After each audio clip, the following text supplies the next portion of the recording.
ওম নমো ভগবতে রামকৃষ্ণায়। মহাপুরুষ মহারাজকে একবার প্রশ্ন করা হয়েছিল, আমরা কিভাবে পুজো করব? এই প্রশ্নের উত্তরে মহাপুরুষ মহারাজ যে উপদেশ দিয়েছিলেন, সকলের কাজে লাগবে মনে করে সেই উপদেশটি এখন আমরা পাঠ করছি। মহাপুরুষ মহারাজ বলেছিলেন, আমরা যখন পুজো করতুম সে ছিল শুধু ভাবের পুজো। এত আড়ম্বর আমাদের কিছুই ছিল না।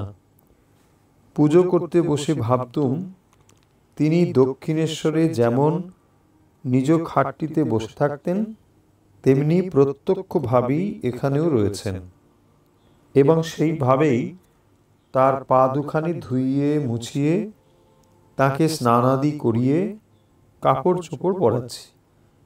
তারপর ফুল চন্দন দিয়ে সাজিয়ে ফল মূল মিষ্টান্নাদি খেতে দিতুম।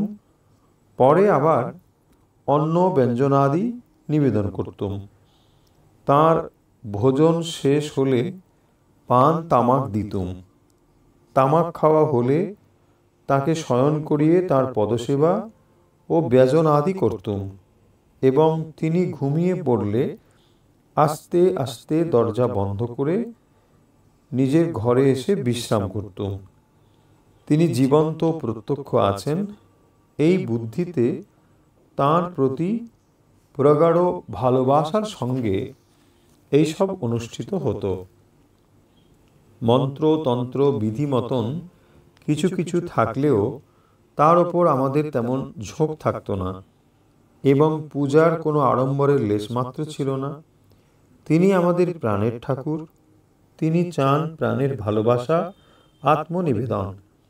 কিন্তু এখন যত দিন যাচ্ছে, বাহ্যিক আড়ম্বরই তত বেড়ে যাচ্ছে, ও তার ফলে ভাব ভক্তির গভীরতা ক্রমে কমে যাচ্ছে। স্বামীজির পুজোও ছিল ঠিক সেরকম। তিনি তো ঠাকুর ঘরে গিয়ে প্রথমে আসনে বসেই অনেকক্ষণ ধরে ধ্যান লাগাতেন, খুব জোর ধ্যান। 1 ঘন্টা 1.5 ঘন্টা বেশ ধ্যান করে তবে পূজাদি আরম্ভ করতেন। ধ্যানের দ্বারাই সব হয়ে গেল।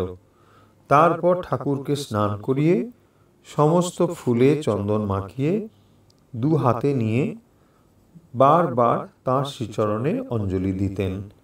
সে এক দেখবার পুজো ছিল। তারপর সাষ্টাঙ্গে প্রণিপাত করে উঠে আসতেন। ভোগাদি অন্য কেউ গিয়ে নিবেদন করে দিত। তার পুজোর জন্য ধ্যানই ছিল বেশি। মহাপুরুষ মহারাজের এই ছিল উপদেশ পুজোর বিষয়ে। মহাপুরুষ মহারাজ জোর দিয়েছেন ভাবের ওপরে। ওম শান্তি শান্তি শান্তি।